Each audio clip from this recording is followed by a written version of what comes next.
I am sitting in my empty apartment in Denver, staring at the space where Jake's recliner used to be. 2 weeks ago, my husband of 4 years packed his bags and walked out that door, and I know it is entirely my fault. I thought I was being clever when I threw a 3-year-old secret in his face during a heated argument, thinking it would shut him up and make me win. Instead, I destroyed everything we had built together. There are some words that once spoken you can never take back, and some secrets that should have stayed buried forever. Before I tell you about how I single handedly destroyed my marriage with one devastating sentence, please let me know where you're watching from and hit that like and subscribe button to join me on this painful but necessary journey.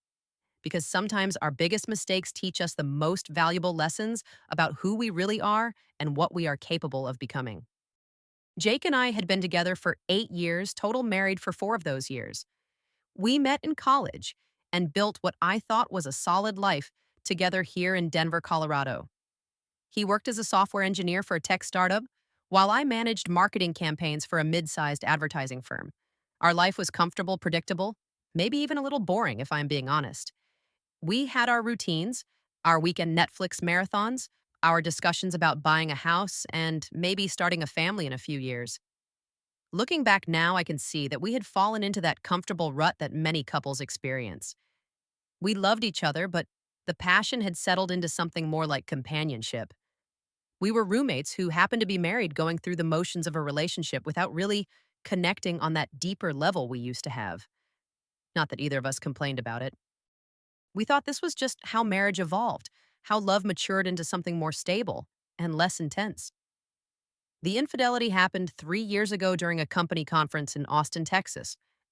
I was 32 at the time, and our marriage was going through one of those particularly mundane phases where we barely talked about anything other than work schedules and household chores.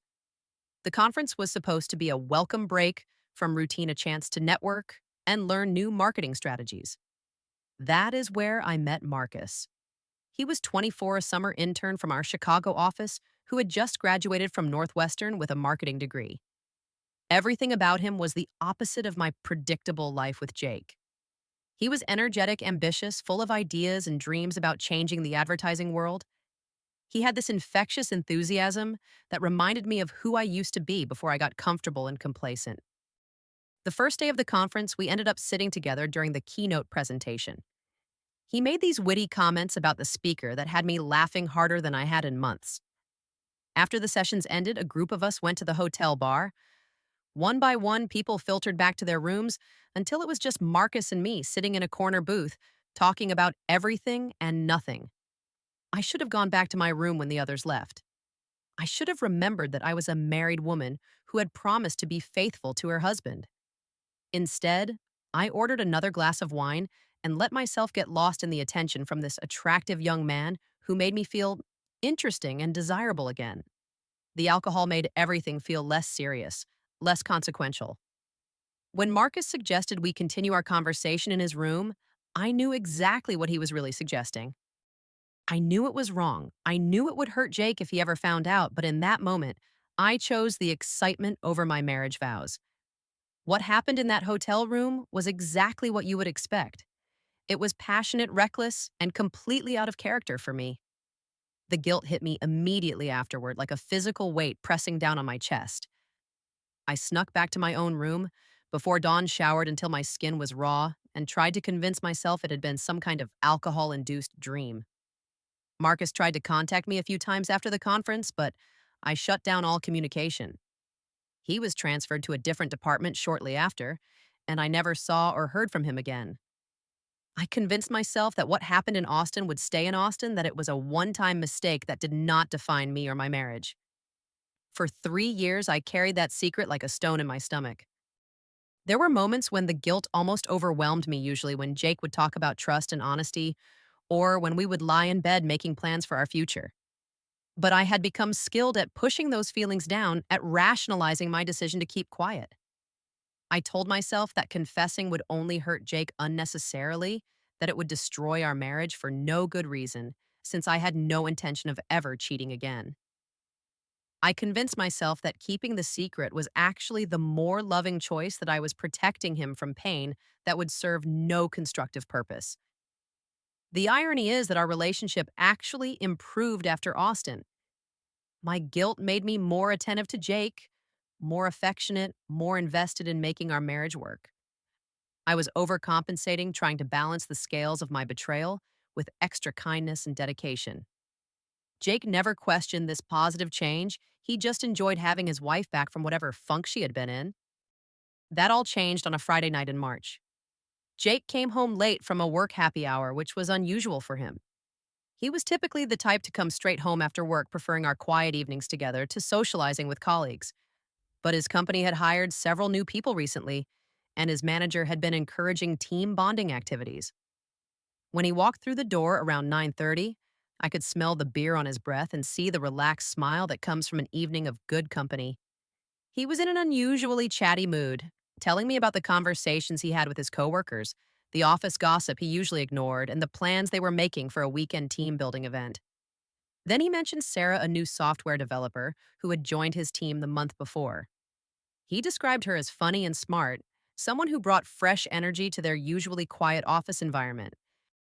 The way he talked about her with this little spark of enthusiasm in his voice triggered something unpleasant in my chest. It was not exactly jealousy because Jake had never given me reason to doubt his faithfulness. It was more like a projection of my own guilt onto him, a paranoid fear that maybe he was capable of the same betrayal I had committed. If I could cheat, why could not he? If I could lie so easily for 3 years, maybe he was lying too. I started asking questions that seemed innocent enough but carried an edge of suspicion. How long had they stayed at the bar? Who else was there? What did they talk about? Jake answered everything openly, even seeming pleased that I was showing interest in his work social life, something I usually found boring. But then I made a comment about him spending a lot of time with this new female colleague, and I could see his expression change from relaxed contentment to confusion and mild annoyance. He asked what I meant by that, and I found myself doubling down on an accusation I had not even meant to make. What started as a minor expression of insecurity quickly escalated into something much bigger and more destructive. Jake became defensive about what he clearly saw as an unfair attack on his character, while I found myself unable to back down from a position I knew was unreasonable. Cora, you are acting really strange about this, he said, setting down his keys with more force than necessary. Sarah is a coworker. We work on the same projects. That is literally the extent of our relationship. But something in me could not let it go. Maybe it was the wine I had been drinking while waiting for him to come home, or maybe it was 3 years of suppressed guilt finally finding an outlet, but I heard myself saying things that surprised even me. I just think it is interesting that you are suddenly so social at work, I said, following him into the kitchen. You have never cared about happy hours before, but now there is this attractive new woman, and suddenly you are Mr. Social. Jake stopped what he was doing and turned to look at me with an expression I had never seen before. It was part bewilderment and part hurt, as if I had slapped him without warning. Are you seriously accusing me of something right now? He asked quietly. Because if you are, I need you to be very clear about what you think I've done wrong. That should have been my opportunity to step back to apologize for my irrational behavior and explain that I was just feeling insecure for reasons that had nothing to do with him. Instead, I felt myself getting angrier, as if his reasonable response was somehow proof of his guilt. I'm not accusing you of anything, I said, though my tone suggested otherwise. I'm just saying that you seem pretty excited about this new woman in your life. Corey, you're being paranoid and frankly kind of crazy right now, Jake said, and I could hear his patience wearing thin. I mentioned one person from work because she is new and we had some good conversations tonight. That does not mean anything beyond basic human interaction. The word crazy hit something raw in me. I'd always hated when men dismissed women's concerns by calling them crazy or paranoid, even when, as in this case, the concern was completely irrational. It felt like he was using my gender against me, reducing my feelings to feminine hysteria. I am crazy for noticing that my husband is suddenly interested in socializing with attractive female coworkers, I shot back. I am crazy for thinking that is worth mentioning. You are crazy for turning an innocent work event into some kind of infidelity accusation. Jake said, his voice rising slightly. I have never, ever given you any reason not to trust me. I have always been completely faithful to you, and the fact that you would suggest otherwise is honestly insulting. That sentence hung in the air between us like a challenge. Here was my husband defending his integrity and faithfulness, completely unaware that the person attacking him had been carrying a secret betrayal for 3 years. The irony was so thick I could barely breathe. You think you are so perfect, do you not? I said, my voice taking on a nasty edge that I did not recognize. So honest, so trustworthy, so much better than your paranoid, crazy wife. I do not think I am perfect, Jake said clearly, struggling to understand how this conversation had spiraled so far out of control.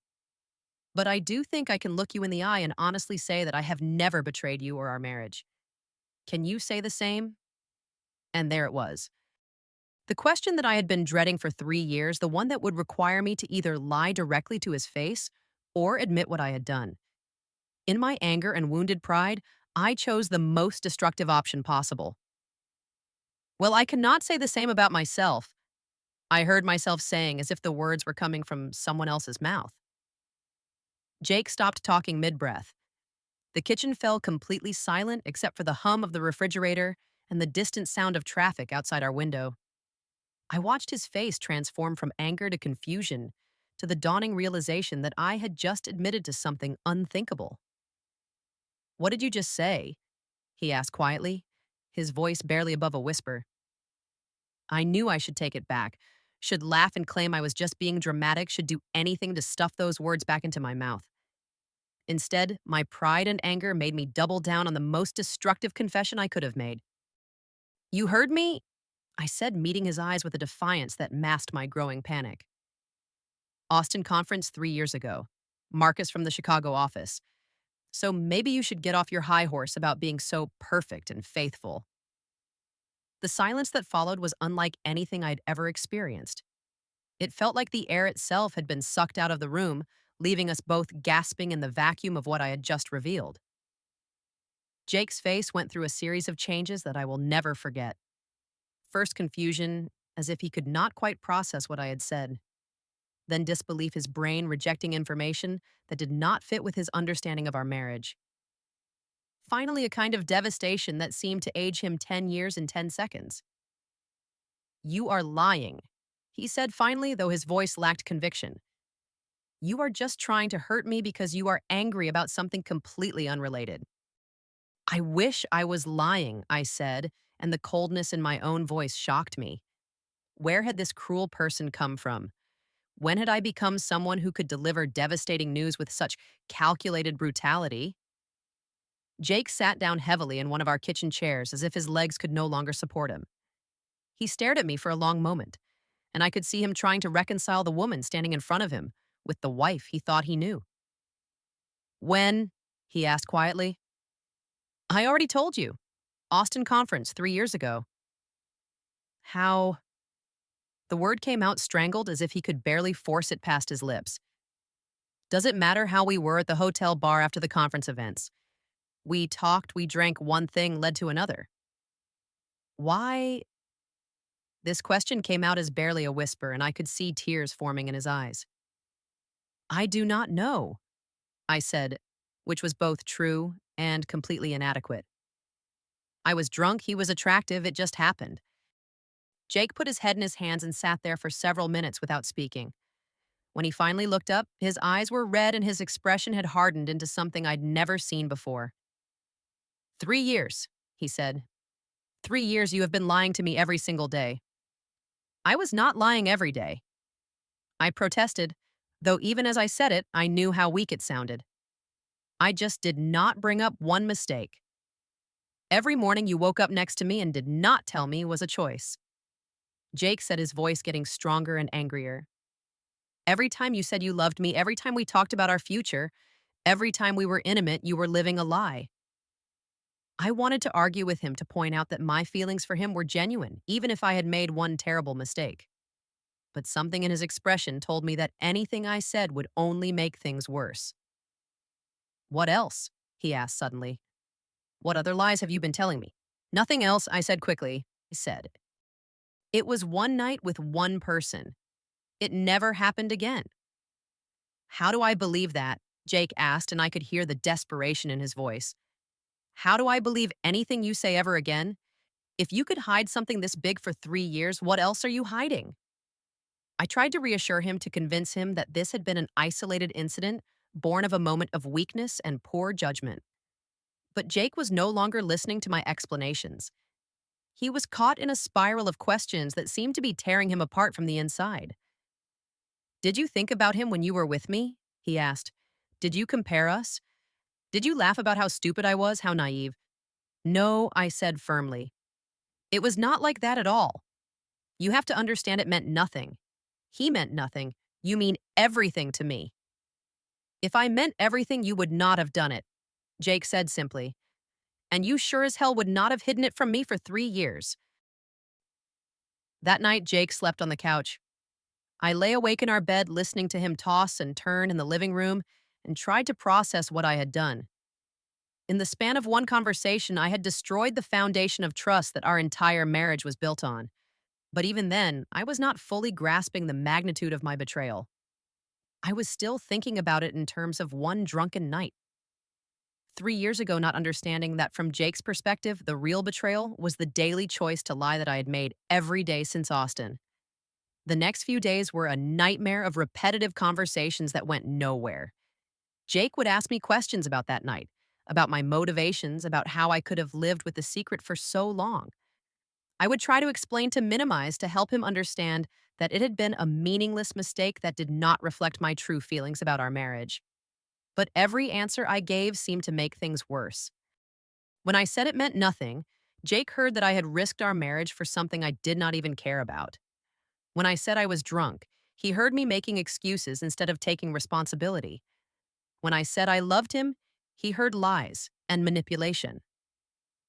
Help me understand, he would say over and over.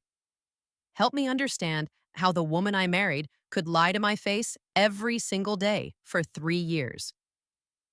I was not lying to your face every day, I would respond, growing frustrated with what seemed like his deliberate misunderstanding of the situation. I was just not bringing up something that happened years ago and would only hurt you unnecessarily. Every day you did not tell me was a choice to deceive me, Jake would say. Every time I trusted you completely, you knew you did not deserve that trust. Every time we talked about our relationship being built on honesty and communication, you knew you were living a lie. After 2 weeks of these circular arguments, Jake made an announcement that knocked me off balance completely. I am staying at my brother's place for a while, he said, pulling a suitcase out of our bedroom closet.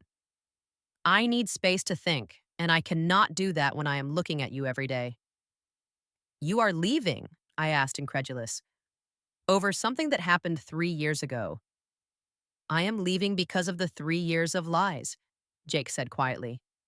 Not because of one night in Austin. This is exactly why I did not tell you. I said, my frustration finally boiling over. I knew you could not handle it. I knew you would blow it out of proportion and destroy our marriage over one mistake. Jake stopped packing and looked at me with an expression that was part pity and part disgust. I could have handled the truth 3 years ago, he said. What I cannot handle is being deceived by the person I trusted most in the world for 3 years. What I cannot handle is finding out that my wife is someone who can look me in the eye every day and lie. He finished packing in silence while I watched helplessly from the doorway. When he was ready to leave, he paused at the door and looked back at me one more time. The worst part, he said quietly, is that you still do not understand what you actually did wrong. The first week alone in our apartment was a kind of hell I had not anticipated. Jake's absence left a silence that felt almost physical, a constant reminder of how thoroughly I had destroyed our life together. But what made it worse was my growing realization that he might be right about my failure to understand the real nature of my betrayal. I spent hours replaying our conversations, trying to figure out where things had gone so wrong. In my mind, I had made one mistake 3 years ago and then tried to protect our marriage by not causing unnecessary pain with a confession that would not change anything. From Jake's perspective, I had chosen to deceive him every single day for 3 years, building our entire relationship on a foundation of lies. The difference between those two viewpoints seemed impossible to bridge. I could not make Jake understand that my intentions had been good, that keeping the secret had been an act of love, not betrayal. And he could not make me understand why the lying was worse than the original infidelity, why the cover up was more damaging than the crime. My sister Emma came over during the second week ostensibly to check on me, but really to deliver some hard truths I was not ready to hear. Cora, you messed up, she said bluntly, settling onto our couch with a cup of coffee. And not just the cheating part, the lying for 3 years part. But I love him, I protested. It was just one mistake. I was trying to protect our marriage. You were protecting yourself, Emma said firmly. You were protecting yourself from consequences from having to face what you had done, from having to do the hard work of rebuilding trust. That is not true, I said, though her words stung because they carried a ring of truth I did not want to acknowledge. Cora, you let him believe in a false marriage for 3 years. Emma continued. Every time he told you he trusted you completely, every time he bragged to people about how solid your relationship was, every time he made plans for your future together, he was making those decisions based on incomplete information. But nothing changed about how I felt about him, I argued. My love was real, even if I had made a mistake. Your love might have been real, but your relationship was not, Emma said. You were in a relationship with someone who knew your worst secret and chose to stay. Jake was in a relationship with someone who did not exist, someone who had never betrayed him. That conversation with Emma was the beginning of my slow and painful journey toward understanding what I had actually done. Over the following weeks, as Jake remained at his brother's house and refused most of my attempts to contact him, I began to see our situation from his perspective for the first time. I started reading about infidelity and betrayal trauma, trying to understand why Jake's reaction seemed so extreme to me. What I learned was devastating and enlightening in equal measure. Betrayal trauma is not just about the sexual act itself, but about the shattering of fundamental assumptions about reality trust and the relationship. For 3 years, Jake had been living in what experts call a false reality. Every decision he made about our relationship, every expression of trust, every plan for our future had been based on information that was fundamentally incomplete. I had not just cheated on him, I had stolen his ability to make informed choices about his own life. The more I read, the more I understood why Jake kept saying the lying was worse than the cheating. The infidelity had lasted one night, but the deception had continued every day for 3 years. I had not just betrayed him once. I had chosen to betray him fresh every single morning when I woke up and decided not to tell him the truth. After a month of separation, I wrote Jake a letter. Not the kind of letter I had been wanting to write full of explanations and justifications and pleas for forgiveness. Instead, I wrote the kind of letter I should have written 3 years ago, taking full responsibility for both my infidelity and my deception without asking for anything in return. I told him that I finally understood the difference between a mistake and a pattern of choices. The night with Marcus had been a terrible mistake, but lying to him every day for 3 years had been a deliberate choice I made over and over again. I told him that I understood how I had stolen 3 years of authentic intimacy from our marriage, how I had forced him to love a version of me that was not complete or honest. Most importantly, I told him that I was not writing to ask for forgiveness or reconciliation. I was writing to finally give him the complete truth he deserved and to let him know that I was committed to understanding and changing the person I had become, regardless of whether our marriage could be saved. Jake did not respond to the letter immediately, but he did agree to one phone conversation. It was stilted and painful, but it was the first time we had talked without me being defensive or him being accusatory. I have been in therapy, he told me quietly, trying to understand how to move forward, whether that is with you or without you. I have been in therapy too, I said, trying to understand how I became someone who could lie to you every day and convince myself it was love. That phone conversation led to another one a week later, and then to a careful meeting at a coffee shop near his brother's house. Jake looked tired and older, but there was something different in his eyes. The raw devastation had been replaced by a kind of cautious hope that scared and encouraged me at the same time. My therapist says I need to separate the infidelity from the deception. He told me over coffee that tasted like cardboard. She says they are two different betrayals that need to be addressed separately. What does that mean? I asked, afraid to hope. It means I think I could eventually forgive the cheating, Jake said slowly. People make mistakes. People have weak moments. People do things that are completely out of character. I can understand that part even if I hate it. He paused and took a sip of his coffee, and I held my breath, waiting for the rest of his thought. But the lying, he continued, the 3 years of choosing deception every single day. That is what I am struggling with. That is what makes me feel like I do not know who you really are. Over the following months, we began the slow process of rebuilding something that might eventually resemble trust. I continued individual therapy learning about the psychology of deception and the ways people rationalize harmful choices. Jake continued his own therapy, working through the betrayal trauma and trying to understand his own needs and boundaries. We started couples counseling together, meeting once a week to work through the wreckage of our marriage under professional guidance. It was brutal work facing the full extent of the damage I'd caused and learning to communicate in ways that did not trigger Jake's trauma or my defensive instincts. 6 months after Jake moved out, he moved back into our apartment. But it was not a reconciliation so much as a cautious experiment in cohabitation. We slept in separate bedrooms and maintained careful boundaries while we continued the work of rebuilding trust. The process was not linear or easy. There were setbacks and breakthroughs, days when progress seemed impossible, and days when I dared to hope we might actually survive this. Jake had good days and bad days, times when he seemed open to rebuilding, and times when the weight of betrayal felt too heavy to carry. But slowly, very slowly, we began to create something new. Not the innocent trust we had before, but something more deliberate and informed. I learned to be completely transparent about everything, from my whereabouts to my thoughts to my interactions with other people. Jake learned to express his needs and boundaries clearly without shame or apology.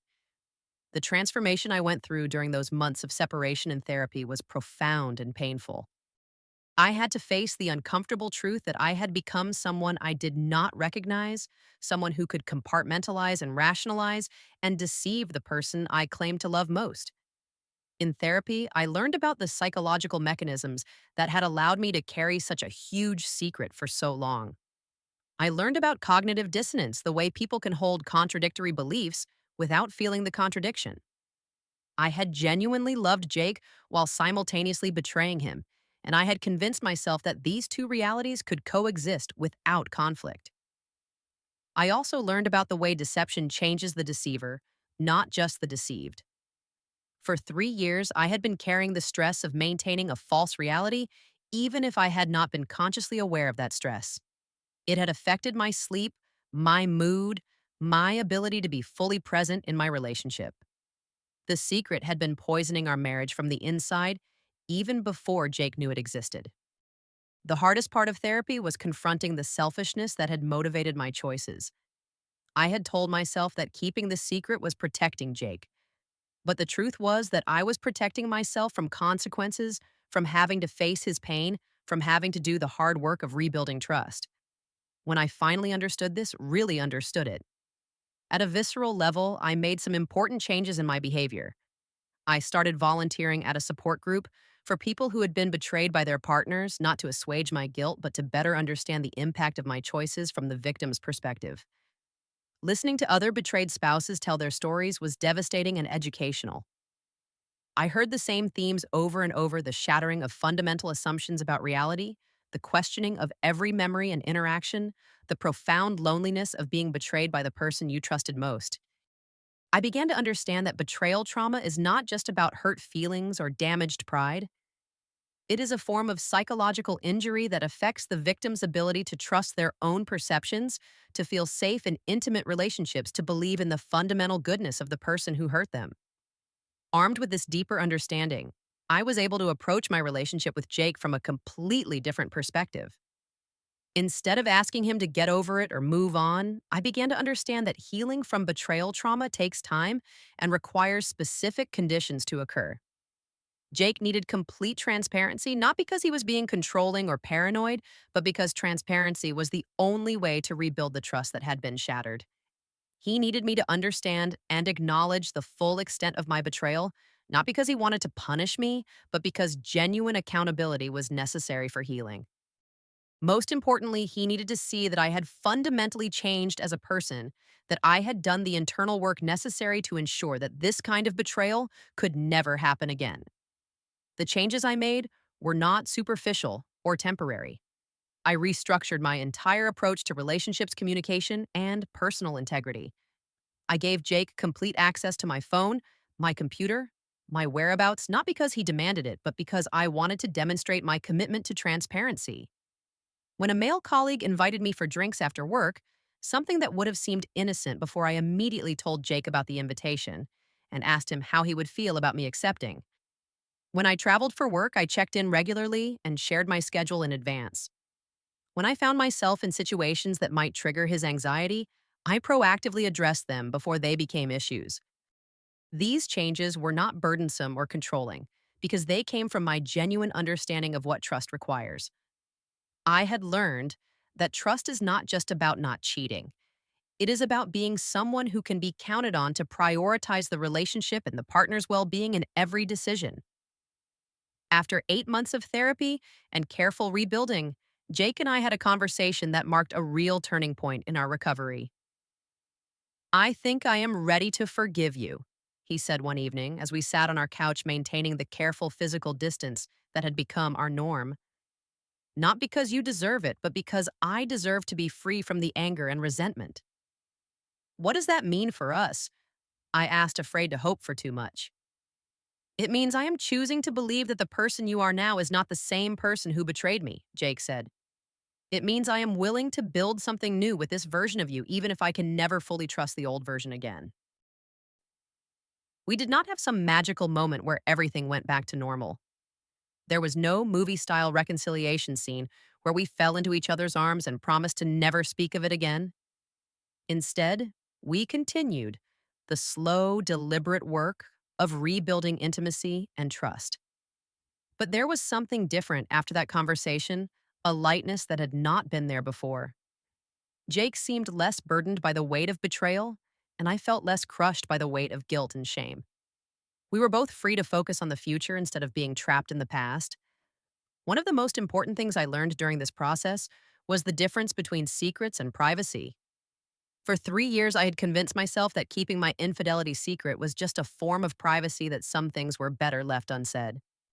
But I learned that secrets are different from privacy because secrets are specifically designed to prevent your partner from making informed decisions about the relationship. Privacy is choosing not to share every random thought or minor interaction. Secrets are withholding information that would fundamentally change how your partner views the relationship or makes decisions about their own life.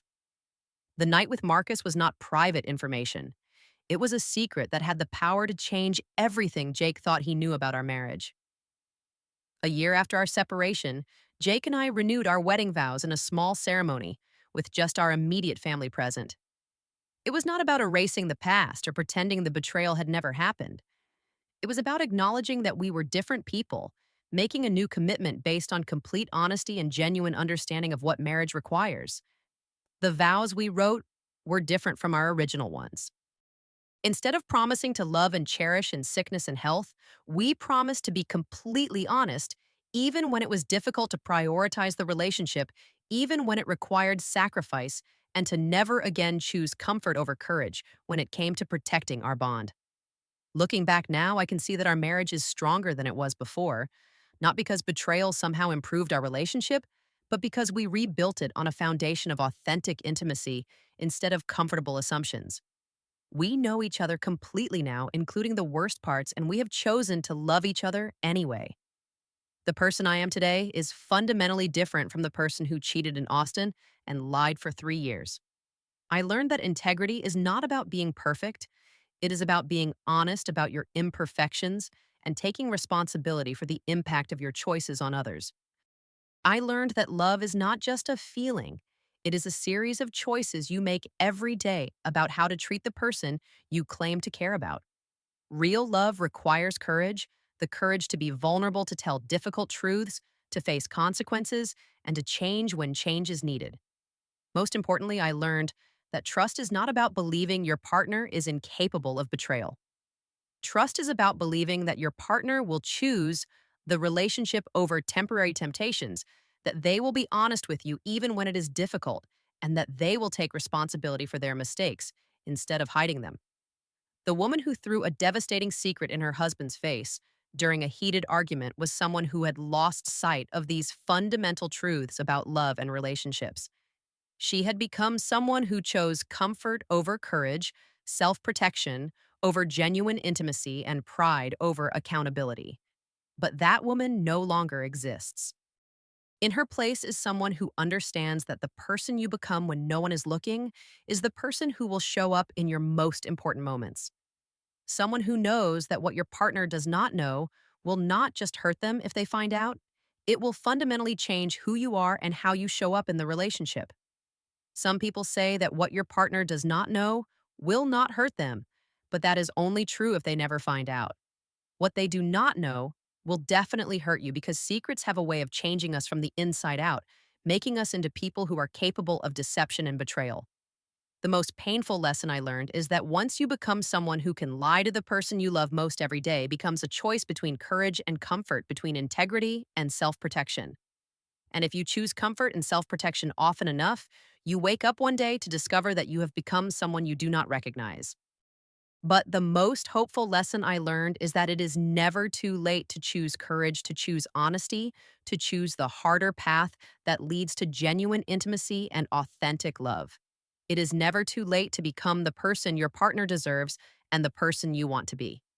The person you become when no one is looking is the person who will show up in your most important moments. Make sure that person is someone you can be proud of, someone your partner can trust, and someone who chooses love over fear every single day. What have you learned from the biggest mistakes in your relationships? Have you ever had to rebuild trust after a betrayal, either as the betrayer or the betrayed? Share your thoughts in the comments below. And do not forget to like this video if it resonated with you and subscribe for more stories about the messy, complicated, beautiful work of loving another person. Thank you for listening to my story and for being part of this community where we can learn from each other's experiences.